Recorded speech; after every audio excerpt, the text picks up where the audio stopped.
ومن جهة أخرى أدعو أخي فخامة الرئيس عبد المجيد تبون لحوار أخوي صادق بين المغرب والجزائر من أجل تجاوز الخلافات وبناء علاقات جديدة تقوم على الثقة وروابط الأخوة وحسن الجوار.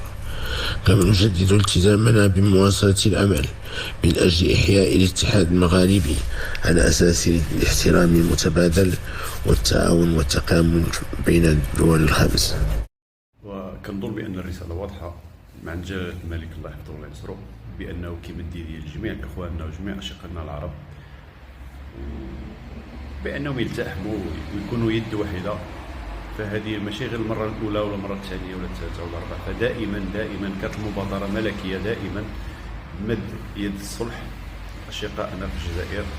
ونتمنوا أنهم يستغلوا هذه الفرصة هذه ويحيدوا الخلافات اللي بيناتهم، لأن صراحة الشعبين الجمع بيناتهم ماشي غير أعمال، ولكن رجع بيناتهم حتى الدم، لأن بزاف بأن المغاربة مزوجين بالجزائريين والجزائريين مزوجين بالمغاربة، وكانوا عائلات وصحاب وأخوة، وكانوا كيمشي يمشي هذا الشيء كأنها دولة واحدة ما مفرقيش.